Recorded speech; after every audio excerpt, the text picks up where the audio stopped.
nalalasing na ako. Na parang di ko man lang namalayan. Yung katabi ko, parang nilalasing ako. Di ba? So, anong nangyari? Ito, pawang katotohanan lang po. Katotohanan lang lahat ng sinasabi ko ngayon dito. Wala na akong pake kung ano sasabihin nyo. Nalasing ako noon, sobra. Tapos nagising ako sa gilid ng Oblivion Bar, Timog, sa may bandang CR. Ano po ako, nakaiga ako, andito po yung ulo ko, andyan yung pa ako. Nagising ako, andito si Pao Sepagan, nagulat ako. Tapos andito si John, kaya po ako nagising. Kasi naramdaman ko po si John nung time na yun, na hinahawakan niya po yung pek-pek ko. Tapos, sige, siyempre, tangina mo, pokpok ka, Tony, di ba? Sige, ginusto mo yan. Sorry. So, nagising ako, nagising ako na siya, hinahawakan niya ako. Tapos si Pao Sepagan, parang tinatakpan kami. Parang tinatakpan niya kami ni John. Ako, lasing ako. Tapos si John, nandito sa gilid ko, sa may bandang puwetan ko, ginaganon niya yung ano ko. Ngayon, siyempre, sobrang lasing ko. Ganun na lang ako sa kanya. Hanggang sa kailangan na daw namin umuwi. Pagka uwi namin, ang nangyari, nagwawala daw ako sa labas, hindi ko na maalala. Kasi sobrang lango ako sa alak. Sobrang walwal ako ng araw na yun. Uulitin ko po, wala po akong sinisisi. Sasabihin na naman, kasalanan mo yan, Tony. Ganyan. Kasi kasalanan mo yun, bakit ka uminom? Ganyan. Uulitin ko po, wala po ako mga ganong kaibigan, nabigla ako, parang kailangan ko makisama kasi pag di ko daw ito ininom, wala na daw silang alak, ganyan, misa lang daw ako magpunta. So ako, nung time na yon, nung hinahawakan niya ako, nagising ako, hanggang sa nakatulog ako ulit. Basta naramdaman ko hinahawakan ako, sa nakatulog ako ulit. Tapos natatandaan ko, nakipagkalmutan daw ako sa sasakyan kay Abby. Ibang Abby po to hindi yung may scandal shit. Yung ibang Abby na jowa ni Francis. Andun si Francis, andun si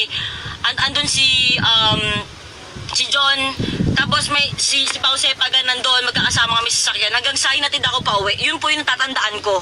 Yun lang po yung natatandaan ko. Ang dami pa nilang kinukwento sa akin na nakipag-away daw ako sa magtataho, ganyan. Hindi ko na po alam. Basta inabot po kami na umaga. So dun po nagsimula lahat yun. After nun, syempre nagkaroon ako ng pagising ko, putang ina, tanga ako. Nilasing ako, tang ina, ano ako. Tang ina, na ganun ako. Pero wala pong nangyari nun. Hanggang saan na nangyari? Alam niyo yan, nilasing niyo ako. Alam niyo yan.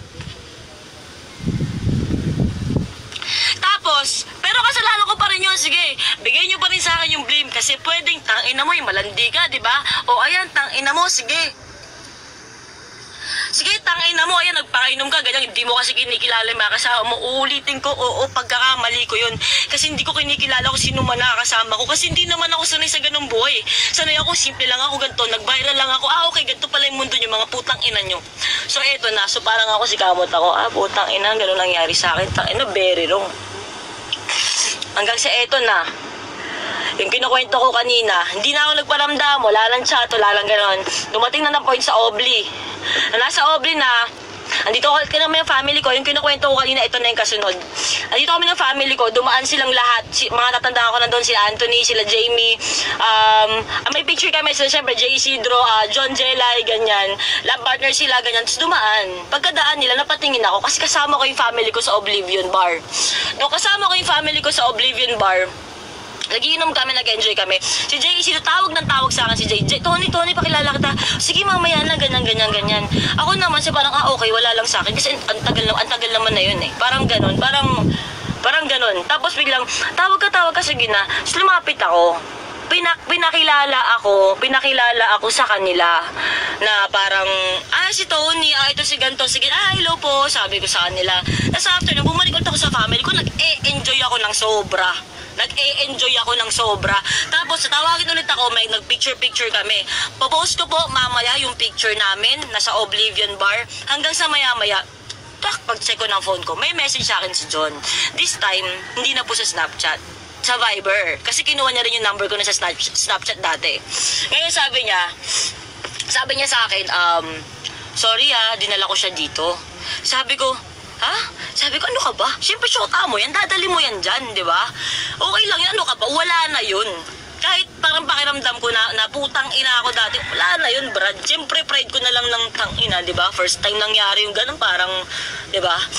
Tapos, nangyari, sorry kung marami akong mura. Sobra kasing halos 3 taon eh. 3 taon, halos. Tapos nangyari, nandun na po, sabi niya, ano ka ba, ganyan, wala yan, ganyan. Hanggang sa lumalapit ako, nagtry ako makipag-friends, nakipag-try ako makipagkaibigan sa lahat.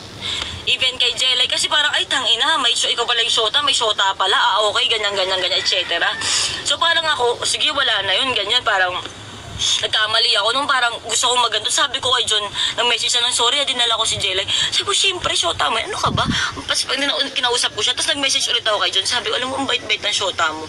Kung ganyan, tigilan mo na nga yung kakakulit mo sa akin. Sabi ko, tigilan mo na yung kakakulit mo sa akin, John. Hanggang sa, okay na. Nawala na lahat ulit, ganyan. Hanggang sa lagi kami nasa Obli, lagi na nandun si John. Hanggang sa dumating sa point na nag-open up siya sa amin. Hindi lang sa amin, pati sa akin. Hanggang sa, siyempre, hindi ko naman kilala yung babae, pero nakita ko. Nakita ko siya, nakausap ko siya ng konti. Sinabi niya sa akin na, hindi gagano'n niya yung boobs ko. Sabi niya, ang laki niya man, ganyan. Sabi niya, ang ganda mo, pinapanood ko yung live mo. Sabi niya, hindi ko makakalimutan yun. Tapos after no, nag-open na, lagi na namin nakakasama si John, ayan na, dito na nagsimula. Sabi niya na, ayaw na daw niya kay Jelay. Napipilitan na lang daw siya.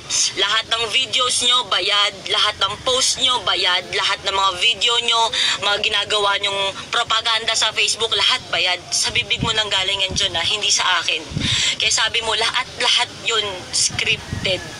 Sa bibig mo yan ang galing, John Gutierrez, alam na alam mo yan. So ako naman, parang, naaawa naman ako sa taong to kasi lahat naaawa sa kanya eh. Anong ginawa niya? Ang ginawa niya noon, parang lagi daw siya nasasakal, hindi siya pinapayagan lumabas. Pag pupunta siya sa mga kaibigan niya, nasa kotse lang daw yung girlfriend niya. Never siyang sinuportahan sa pagrarap niya, sa XB shit, ganyan. Never nandyan para sa kanya. Lagi daw siyang binubugbog.